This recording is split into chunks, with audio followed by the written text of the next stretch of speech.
मंच पर उपस्थित आदरणीय Rohit Kumar Singh sir, secretary consumer affairs, general secretary CAT, आदरणीय Shri Rajiv Gupta ji, vice president FDS से, आदरणीय हेल्थ Banerjee, direct selling task force chairman और सभागृह में बैठे सभी डायरेक्ट सेलिंग एंटिटी के अधिकारीगण और प्रिय डायरेक्ट सेलर्स, मैं आप सबका बहुत बहुत आभारी हूं कि आज आपने इस मंच से मुझे डायरेक्ट सेलिंग के फेवर में अपनी बात रखने का मौका दिया।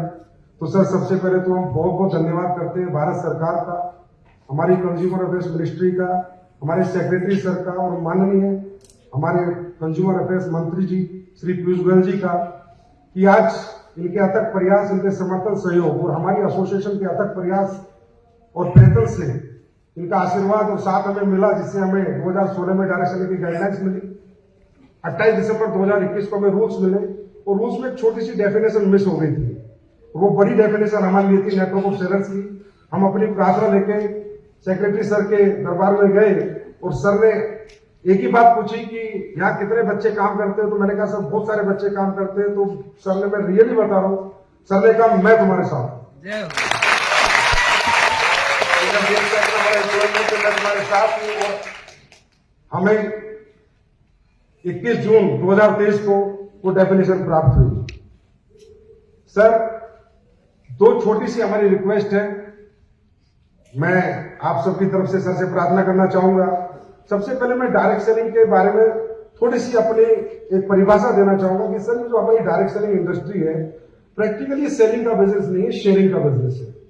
यहाँ पर जो लोग काम करते हैं सर, वो ओल्ड एज भी होते हैं, यंगस्टर्स भी होते हैं, वुमेन्स भी होती है, मेंस भी होते हैं, इलिटरेट भी होते हैं और लिटरेट भी होते हैं। और सभी लोग यहाँ पर काम करकर एक part time income, full time और पार्ट टाइम दोनों तरह से करते हैं।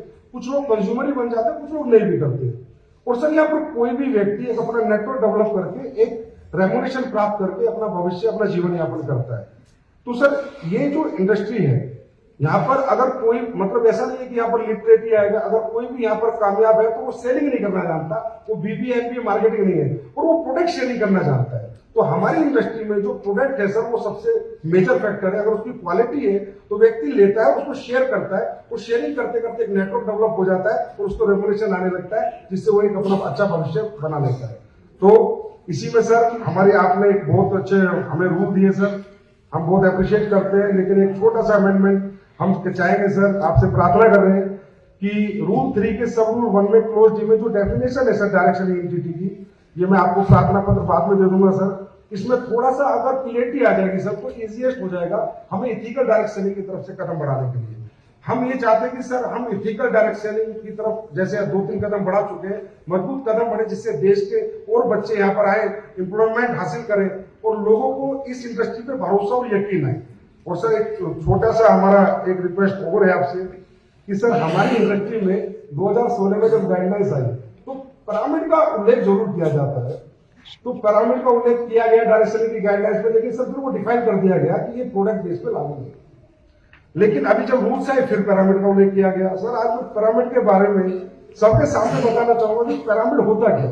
सर, पिरामिड होता है, कंपनी होती थी मनी रोटेशन, वो पिरामिड बनाती थी, एक स्ट्रक्चर बनाती है नीचे, उनको हम सीधा पैसा कंपनी को देते हैं। कंपनी ABC ऑटो फिलिंग करती है, DE फिर ऊपर पैसा देगी, फिर EFGH उनको पैसा देके फिर ऊपर पैसा देगी, और वो क्लैश हो जाता है सर 8 महीने 10 महीने में। तो वो पिरामिड से हमें कैसे जोड़ा गया सर, हम आज तक ही समझ नहीं पाए। डेफिनेशन आई कहां से, किसने दी? क्योंकि प्रोडक्ट बेस में तो पिरामिड बन ही नहीं सकता सर। वो इसलिए नहीं बन सकता सर कि हमारे साथ जितने भी डायरेक्ट सेलर्स नहीं आते, टोटल कंज्यूमर्स आते हैं सर और प्रोडक्ट यूजर्स आते हैं, उसमें से कुछ लोग यहाँ अपना भविष्य डायरेक्ट सेलिंग में लगाते हैं। जैसे एक कंपनी में सर, आज बड़ी कंपनी जैसे RCM है, तो इसमें 3 करोड़ लोग आज तक कंज्यूमर है। लेकिन जो अगर डायरेक्ट सेलिंग एक्टिवली कर रहे हैं वो 8-10 लाख लोग कर रहे हैं। बाकी 2 करोड़ 90 लाख लोग इनके सिर्फ यूजर्स है। आज इंडस्ट्रीज की बात करें तो 1.5 करोड़ से ज्यादा का मेरे ख्याल कंज्यूमर नेटवर्क है। लेकिन इनके यहाँ काम करने वाले, रेगुलर इनकम लेने वाले, रेगुलर मेहनत करने वाले लोग 10 लाख के आसपास होंगे। तो इसलिए पिरामिड तो दूर दूर तक हमसे दूर तक कोई रिश्ता नहीं है, पर ये पता नहीं कहां से आते हैं। तो सर, क्योंकि इससे क्या होता है सर, हमें इन्फोर्समेंट एजेंसी बहुत परेशान करती है, बहुत हरास करती है, और लास्ट में जाके ये कह देती है तुम भी तो पिरामिड हो। क्योंकि सर हमारा सिंगल लेन नेटवर्क बन ही नहीं सकता, हमारा तो मल्टी लेयर ही बनता है। और आज आप देखिए सर कि प्रोडक्ट बेस्ड और क्वालिटी बेस्ड कंपनी आए तो 60 साल 70 साल से पूरे वर्ल्ड वाइड कंपनियां काम कर रही है सर। पैरामीटर कहाँ 60-70 छह महीने नहीं टिकते। तो अगर 60-70 साल से कंपनियां काम कर रही है और सर 70-70 हजार करोड़ के कंपनियों के टर्नओवर है, और वो 70 आज हमें बताते हुए गर्व महसूस हो रहा है कि हमारे बीच में भी आज बड़ी बड़ी कंपनियां, इंडियन कंपनी है जिन्हें 25-25 साल काम करते हो गए। तो सर अगर आपका ये आशीर्वाद हम लोगों को मिलेगा तो हम लोग भी यही चाहेंगे एक दिन कि हमें 70 साल काम करते होंगे।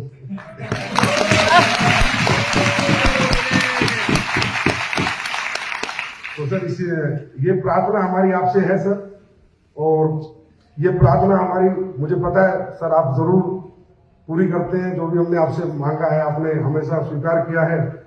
इससे सर हमारी इंडस्ट्री में बहुत उत्साह आएगा, एम्प्लॉयमेंट बहुत जनरेट होगा, और हमारे सर्वप्रिय लोकप्रिय विश्वव्यापी हमारे आदरणीय प्रधानमंत्री जी का जो सपना है आत्मनिर्भर भारत और मेक इन इंडिया, इसमें भी डायरेक्ट चले अपना सशक्त रोल निभाएगा।